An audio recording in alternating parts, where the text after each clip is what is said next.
We call our channel You Can't Eat the Grass because before we moved to the farm, we used to live downtown, and as soon as we moved into that house downtown, we started tearing up all the grass in our front yard. And our neighbors would come over and ask us, "What are you guys doing?" And we'd say, "Well, you can't eat the grass, so it's gotta go." We therefore consider ourselves anti-grassers, as well as anyone who follows us. You're all anti-grassers as well, as long as you hate grass as much as we do. This year, one of my main farm goals is to rid the quack grass, the invasive grass that spreads with rhizomes, that was really bad in this farm area last year. I want to basically eradicate it by the end of the year. It would save us a lot of time because all the other weeds we can essentially control with a hoe. That would make our weeding so much faster if all we had to do was go through these beds with a hoe kind of once a week and just do a quick once over, as opposed to having to get on our knees and dig rhizomes out. I was thinking about this as I've been, going through all of this and hand digging all the grass out, and thinking about just what my farm goals for this year are. So I thought I'd make a video and share with you guys what our farm goals for 2020 is.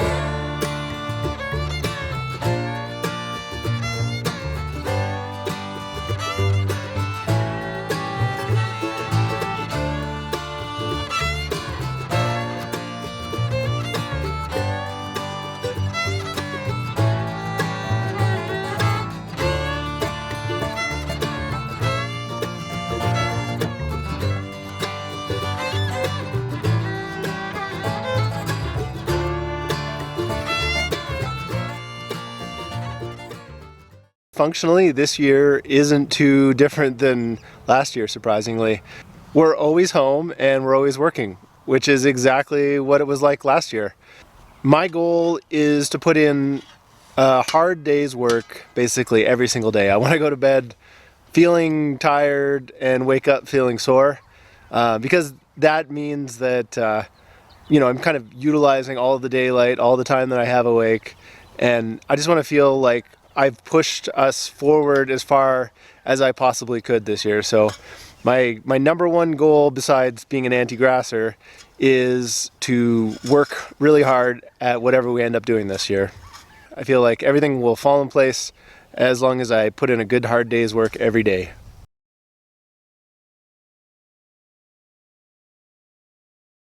My second farm goal for the season is knowledge. I want to utilize as much of the opportunities that we have, especially with my wife being such a great resource, just to learn about farming, learn about plants. I want to expand my knowledge base, because sometimes I just end up doing all the physical stuff around the farm, and Serina does the more technical stuff, including the research. And I don't want to be left behind, right? I want to understand what's going on as well. There's something we've been talking about doing for like years and years, and now we're finally doing it. We're getting chickens this year, which is really exciting. It's also a bit intimidating because I think whenever you have animals, you always want to treat them right, and we've never had chickens before, so it'll be a learning experience. But our goal with chickens isn't even so much in the eggs, it's in like making beautiful compost and having a bit more control over the plague of locusts that came up from that lower field area last year and just, decimated some of our crops. This shack will become the chickens' home. I have some work to do, obviously, into converting it into a coop, but at least it's a solid structure to start with, and time is at a premium right now, so it's nice to start with a pre-built building and then just retrofit it into something that'll work for us. This isn't even all my junk. This is junk that came with the farm itself. Some of it is my junk, but most of it isn't, so it'll be a little bit of a surprise when I dig out and see what's in here. This will be where the chickens run, all the way down to the bottom of our property there. But one of my other goals, which I can talk about right here, is how garbagey this area looks, and how, I've got lots of stuff kind of laying everywhere in different piles. Yeah, there's some garbage, and I really want to get that all cleaned up, because I want to have some cool looking footage when it's like a drone shot, and you know, maybe you guys don't notice, but when I see it, all I see is all the garbage in the field. So I want to have a farm that just looks super clean, like no like loose ends anywhere. Everything's all like, you know, taken care of as soon as it needs to be. And that means I need to get organized from the start, because the problem last year was that I put things in places and then I didn't have tarps under them, and the weeds grew up through them. And you know, once the weeds grew out through something, it's just impossible to even really utilize it. So this year, start organized, and then it'll be better once the summer comes. These beautiful Chinese elm seedlings all blew in from the property next to us and have completely covered this bottom section of our farm. And these all have to go, because the plan is where our farm is now, which is just over there, in the long term, that's going to be where all the greenhouses go, and this down here is going to be our big production area. So these have to go.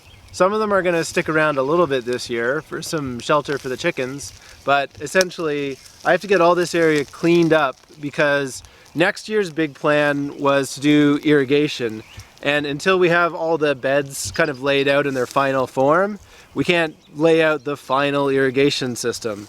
So getting this area cleaned and prepped, partially why the chickens are coming, is to, you know, do some of the work for us, but there's going to be a lot of labor for me too to get all these old cherry stumps and these saplings all cleaned up.